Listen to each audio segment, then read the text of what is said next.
Assalamualaikum warahmatullahi wabarakatuh. Nama saya Dian Nur Fauziah, mahasiswi Universitas Islam Indonesia, Fakultas Matematika dan IPA, Program Studi D3 Analis Kimia, Angkatan 21.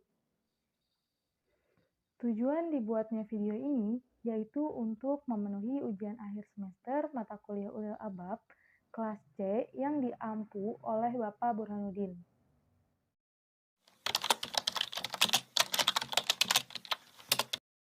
Menurut saya, materi kuliah yang paling menarik yaitu materi mengenai peradaban Islam. Sedikit penjelasan mengenai peradaban Islam.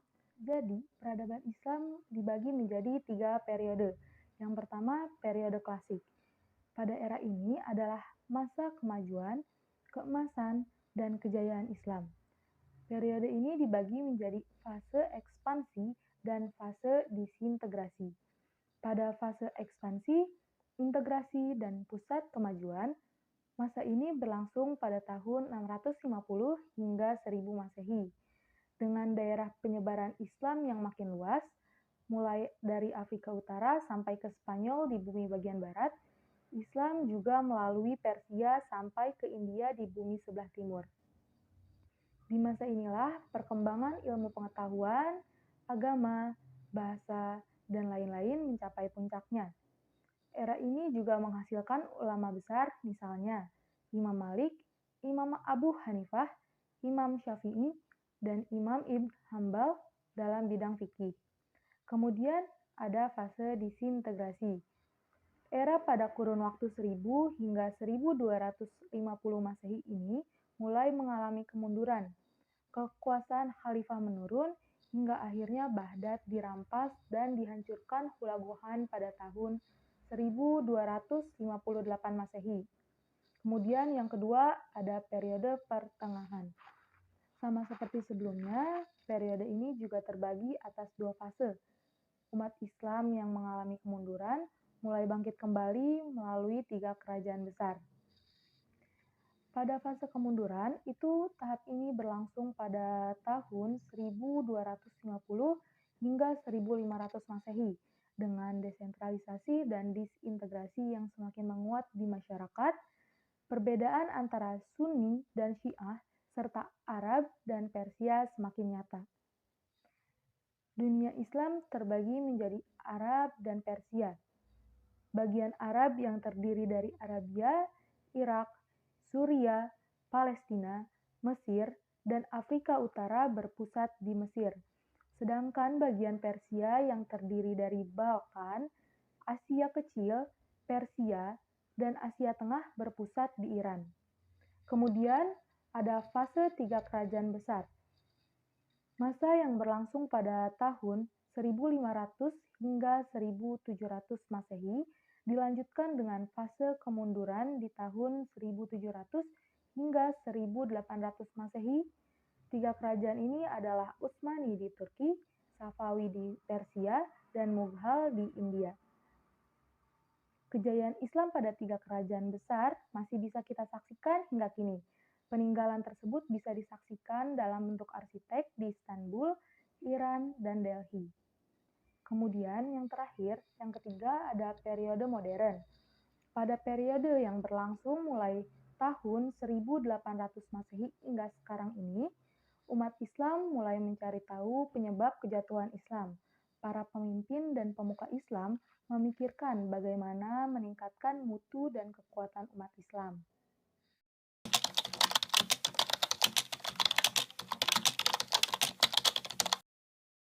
Misalnya, dalam mengatasi masalah lingkungan yang ada saat ini, yang dapat saya lakukan sebagai seorang kimia analis yaitu dengan melakukan konsep green chemistry.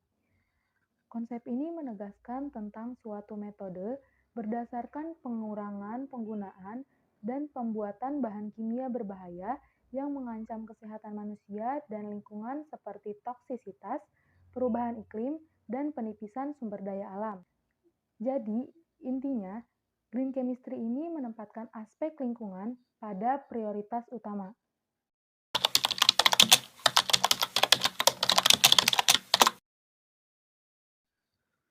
Dengan menempatkan diri ke dalam cara pandang orang lain dalam memandang atau memahami suatu hal dan menerima berbagai bentuk keberagaman dan keberbedaan orang-orang di sekitar kita. Saya tidak membeda-bedakan teman dalam bergaul, saya berteman dengan siapapun, namun setiap orang memiliki aturan dan batasan sendiri dalam bergaul. Begitupun dengan saya. Meskipun ada kebebasan dalam berteman, jangan sampai kita melepaskan identitas kita, jati diri kita sebagai seorang muslim. Tetap ingat, batasan kita jangan sampai karena pergaulan membuat kita menyesal pada akhirnya.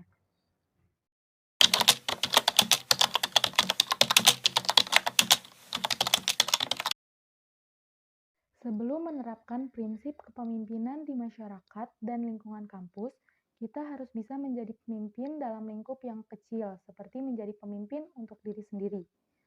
Ada beberapa hal yang bisa dilakukan untuk menjadi pemimpin bagi diri sendiri.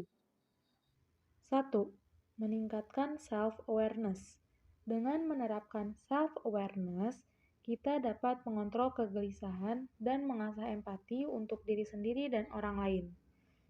2. Membuat tujuan hidup.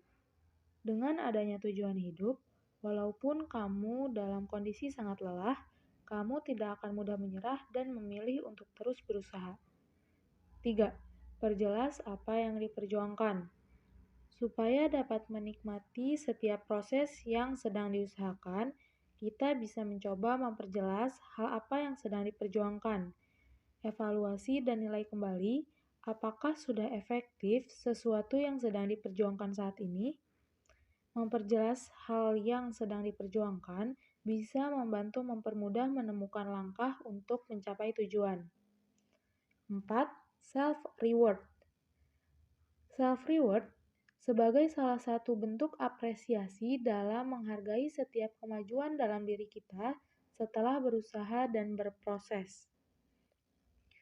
5. Tingkatkan skill mendengar. Bagi seorang pemimpin, mendengarkan adalah kemampuan hebat yang sering dilupakan. Walaupun mendengarkan merupakan hal yang sering diremehkan, tapi berdampak besar bagi orang yang merasa butuh didengar. Selain itu, mendengar juga menjadi salah satu tanda bahwa saya menghargai dan menunjukkan rasa peduli pada orang lain. 6. Tumbuhkan kesopanan. Semua tidak ada artinya jika memiliki segudang keahlian dan kemampuan, tapi tidak memiliki kesopanan. Sopan bisa menjadi cara agar disenangi oleh lingkungan sekitar. 7. Kenali kelebihan. Dengan mengenali kelebihan dalam dirimu, kamu akan tahu hal apa saja yang harus menjadi fokusmu untuk dikembangkan. 8. Berdamai dengan kekurangan. Tak mudah berdamai dengan kekurangan diri. Agar tidak merasa insecure, yakini setiap orang pasti memiliki kelebihan dan kekurangan dalam diri. Jika merasa kurang dalam beberapa hal dan bisa diubah, ubahlah. Jika tidak bisa, juga tidak apa-apa. Kamu hanya perlu fokus pada hal yang dapat kamu ubah. Sekian dari saya. Wassalamualaikum warahmatullahi wabarakatuh.